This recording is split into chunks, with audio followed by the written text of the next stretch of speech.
Les doy la más cordial y sincera bienvenida a la introducción general número 12. El título es La fe del pacto.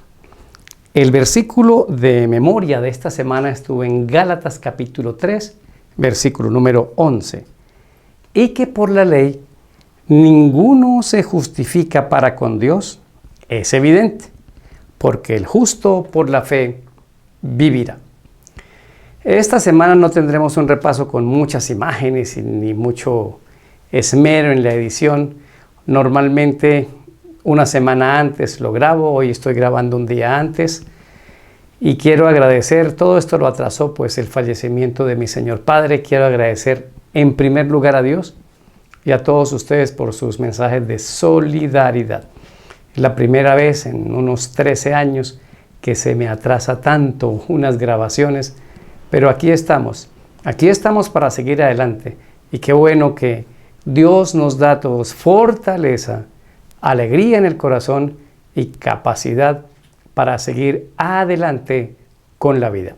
Muchísimas gracias de parte de este servidor y de nuestra familia a todos nuestros amigos de BioChannel Plus por sus mensajes maravillosos.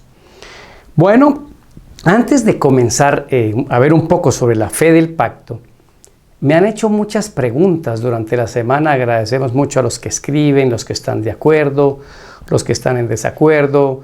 Es importante que la gente exprese su manera de pensar y respetuosa, como siempre. Pero han hecho 4 interrogantes muy seguidos que me parece que deberíamos hoy intervenirlos. El primero, ¿hay varios pactos? O alguien me dijo, ¿es correcto decir Dios de pactos o Dios del pacto? Lo correcto es Dios del pacto, porque no tenemos muchos pactos, tenemos un solo pacto. ¿Cómo se llama? Pacto eterno, que es un Dios que hace pacto con sus criaturas inteligentes, sean llamados ángeles o sean llamados seres humanos que poblan esta tierra. Ahora, ese pacto eterno, dijimos que se resume en una frase que usted puede buscarla a ver cuántas veces aparece en la Biblia. Yo soy su Dios, ustedes son mis hijos o ustedes son mi pueblo. A eso lo conocemos como el pacto eterno. ¿Por qué es eterno? Número 1, porque es hecho de parte de Dios y Él es eterno. Número 2, la ley que compone el pacto es eterna. Número 3, nos quiere brindar eternidad a los seres humanos. En el caso de nosotros no es como una eternidad de Dios que es inherente a su naturaleza de Dios. Esta es una eternidad prestada y derivada de Él porque lo aceptamos como nuestro Salvador. Y es eterno porque siempre cumplirá sus promesas.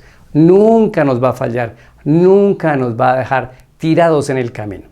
Ahora, si ese pacto eterno es uno solo, ¿qué pasó con los pactos? Bueno, esos que se repitieron en las edades no son solamente que momentos del pacto eterno, con las mismas condiciones, con las mismas características, únicamente variaba la gente con la que hacía el pacto y tal vez los énfasis de ese momento, con Adán y Eva para iniciar la historia de este mundo, con Noé para dar un acto de salvación en la destrucción del diluvio, con Abraham para formar un nuevo pueblo y tener la promesa del Mesías, y así sucesivamente con Israel, con la iglesia, con nosotros.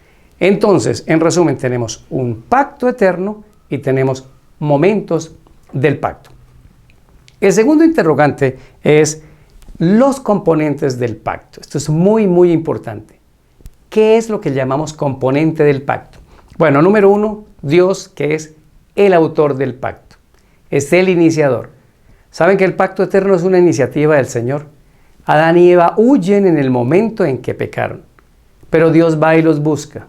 Eso es una muestra de la misericordia, de la gracia de Dios obrando en el Antiguo y en el Nuevo Testamento, énfasis que haremos hoy en nuestro tema de la salvación por gracia o la salvación por obras, que será un punto que vamos a tratar ahora. Así que Dios es el autor y es el originador. Ahora, ¿quién es el beneficiario del pacto? El ser humano. Dios hace pacto con nosotros y Él parece que hiciera pacto con alguien que va a perder, que le va a fallar, pero no importa. Es un beneficiario. Nosotros somos los beneficiarios de ese pacto. También el pacto tiene un tercer componente que se llama la ley. ¿Cuál ley? Pues toda la voluntad de Dios, o lo que dice toda la Biblia, o finalmente resumido en los 10 mandamientos. Es la misma ley del mismo pacto eterno de todos los momentos del pacto. Insistir en que había una ley para los del Antiguo Testamento, otra para los del Nuevo, quizás otra para nosotros, es hablar mal de Dios, porque es como si Dios hubiera tenido que cambiar las reglas de juego. Por eso se llama pacto eterno de un Dios eterno que siempre permanece en sus promesas y en su palabra. Por eso colocó una ley que es eterna. ¿Cuál? La ley de los 10 mandamientos de Éxodo 20 o de Deuteronomio 5. No hay otra ley en la Biblia. Otro componente son las promesas. Promesas de que yo siempre los voy a cuidar, siempre voy a ser su Dios, siempre van a estar en eternidad conmigo. Pero al fallar el ser humano, tuvo que incluir algo del famoso plan de salvación. Es la promesa de que algún día el Cordero iría a morir por todos ustedes para ratificar el pacto. Eso lo veremos ahorita. Así que todo ese elemento de las promesas está incluido ahí también. Y el componente siguiente, Dios, el autor, el beneficiario, la ley, las promesas, el quinto componente es el garante, el garantizador de que eso se iba a cumplir, y ese es Cristo. Si ustedes notan, lo único que ha variado ahí es el humano, o con Adán, o con Noé, o con Israel, o con nosotros, pero lo demás no ha variado y ha permanecido estático. Eso le permite a Dios, o me permite a mí ver un Dios correcto, coherente, muy con un hilo conductor dentro de todo el pacto. Ahora vamos con el tercer elemento aclaratorio que estamos viendo, y es la elección de Israel. No podemos confundir la elección de Israel para una tarea y una misión hoy con el cumplimiento de las profecías. Me explico. Dios elige a Abraham, le cambia el nombre por Abraham, ¿ok? Y de Abraham salieron los patriarcas y conforman las 12 tribus, y eso conformó el pueblo de Israel. Y Dios les dio una misión muy clara. Tienen que darle al mundo el evangelio. ¿Cuál? La primera venida del Mesías, que Él vendría a morir en la cruz para ratificar el pacto y luego resucitar. Israel no cumplió esa labor totalmente. Usted puede leer Romanos capítulo número 9, en donde Pablo dice: tengo dolor profundo en mi corazón de lo que tengo que decirles. ¿Y qué es lo que tengo que decirles? Ya no somos los verdaderos israelitas, los que nacimos según la carne, los que se circuncidan. No, hay un nuevo Israel. ¿Cuál es ese nuevo Israel? El espiritual, el Israel de la promesa.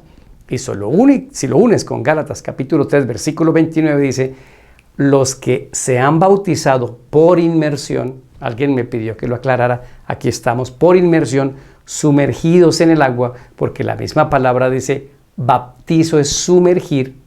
Todo el que se ha bautizado en Cristo por inmersión, se casó con Cristo, comenzó a ser ahora de la misma familia de Abraham, y todas esas promesas le corresponden al nuevo Israel espiritual, o al individuo que ahora se casa con Cristo a través del bautismo.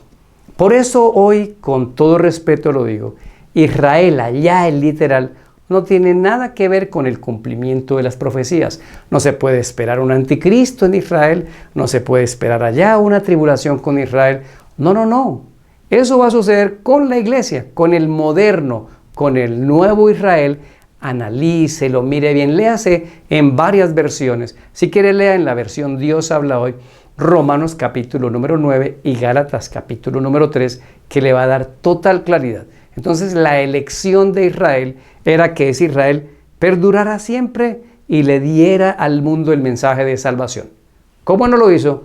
Dios tuvo que buscar otro pueblo. Lo que cambia es la gente en el pacto. Haré otra vez un nuevo pacto, haré otra vez un nuevo pacto. Vamos al punto número 4 y el último de las aclaraciones de las preguntas que han hecho. El pacto del Sinaí tuvo dos momentos y se lo voy a demostrar bíblicamente. Un primer momento está en Éxodo 32:15. En Éxodo 32:15 Moisés desciende del monte con las tablas del testimonio del pacto que se ha hecho. Leo Éxodo 32:15. Volvió Moisés y descendió del monte, trayendo en su mano las dos tablas del testimonio. Las tablas escritas por ambos lados, de uno y de otro lado, estaban escritas. Y ahí sigue diciendo que las tablas eran obra de Dios y la escritura era escritura de Dios. Trae las tablas del testimonio, repito, testimonio de que se acaba de hacer un pacto. Cuando va bajando del monte, Israel está adorando un becerro de oro. Entonces Moisés rompe las tablas del testimonio y ahí se acabó ese pacto. No duró nada.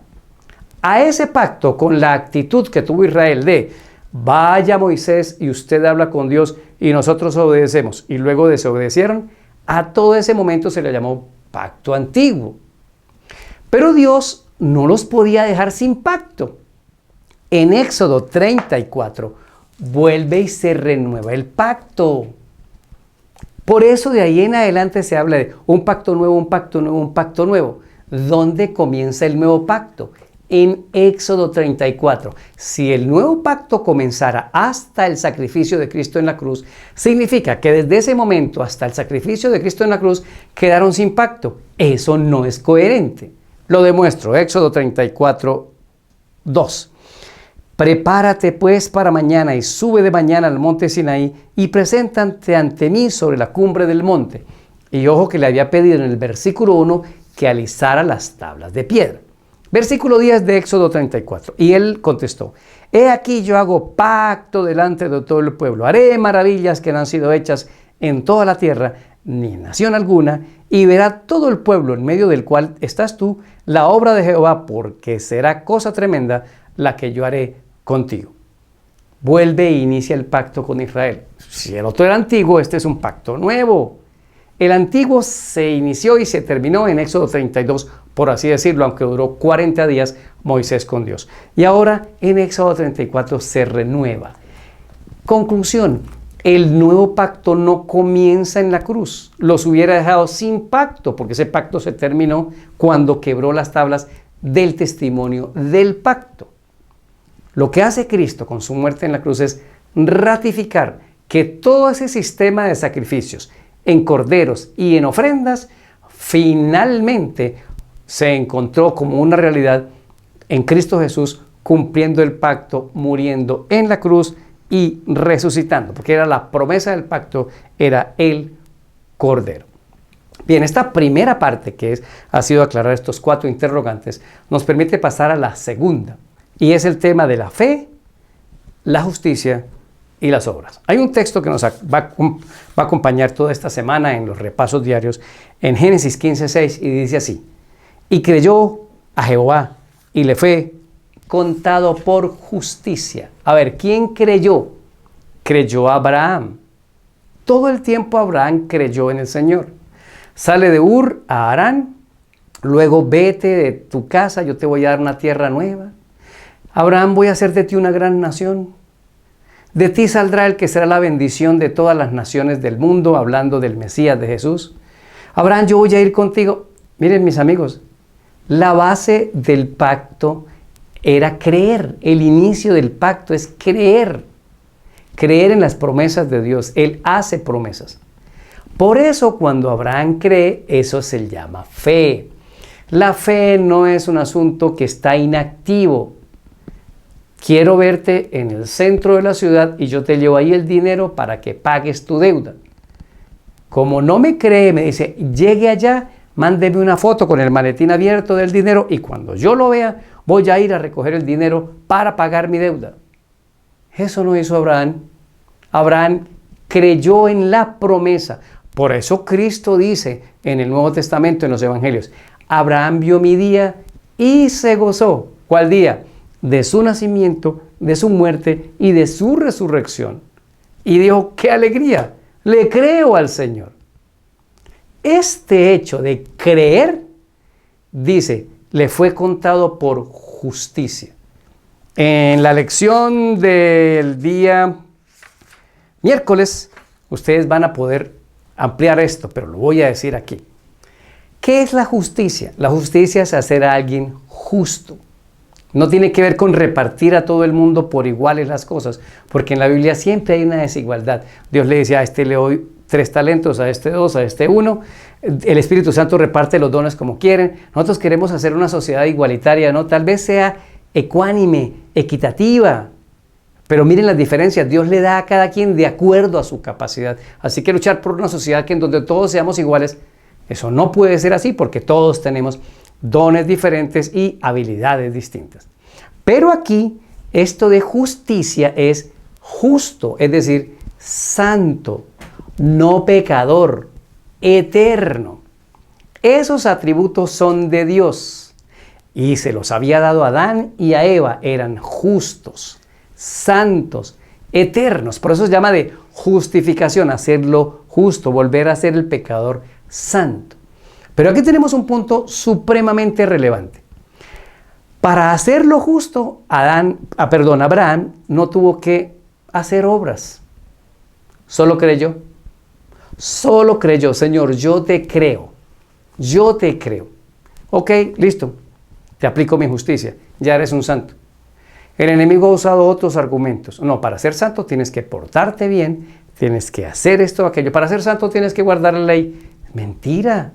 Para ser santo solo tienes que creer en la invitación de Cristo, ir a Él y entregarte por el bautismo por inmersión. Y cuando has llegado a Él, ya te ha hecho un santo, un justo, un puro. Daniel, pero me voy a ensuciar y voy a pecar. Sí, pero para eso está el sistema de intercesión de Cristo, para que todos los días vayas a Él y renueve tu santidad. Cuando lees la Biblia, cuando la estudias, cuando haces obras de amor al prójimo. ¿Por qué? Porque Abraham no tuvo que hacer ninguna obra para ser justificado, para ser hecho santo. Lo único que hizo fue creer. Por eso el texto de esta semana va a decir, por la ley nadie se justifica ante Dios. Y eso no implica que haya que quitar la ley del proceso del pacto. No. Viene en su momento adecuado. Mujer, yo te amo. Te prometo una casa, te prometo un carro, te prometo fidelidad. Yo voy a cuidar los hijos, yo voy a llevar el mercado a ti. ¿Me cree? Pero ese creer hace que ella se case conmigo y se convierte en mi esposa y yo en su esposo. No tiene que esperar que yo le dé la casa, el carro, los mercados y le críe los hijos para ser su esposo. Ya soy su esposo. Pero yo como su esposo, ¿qué hago después? El amor que le tengo hace que yo cumpla mis votos matrimoniales. Eso es igual en la vida espiritual. Tú tienes que venir a Cristo, conocerlo. Qué lindo es el Jesús del pacto. Qué hermoso es su trato con nosotros.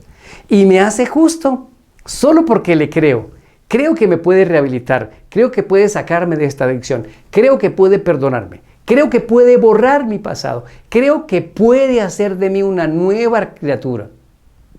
Vengo y me entrego a Él por bautismo, por inmersión, y soy hecho un santo.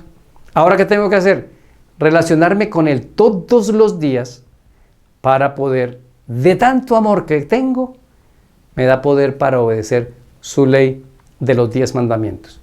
La gracia siempre ha funcionado. La gracia siempre ha estado ahí. La ley siempre va a estar ahí. Si la quitas, no hay condiciones del pacto. Pablo dijo, la ley es santa, justa y buena. Y Cristo es santo, justo y bueno. Si quitas esto, quitas también lo otro. Disfrutemos esta semana de este repaso. Mire los repasos diarios, compártalos y recuerde, la fe del pacto te hace un justo, un puro y un santo. Permanece en el pacto y permanecerás en la herencia de las promesas de ser fuerte y de ser victorioso. Soy Daniel Herrera y deseo para todos un día lleno de bendiciones.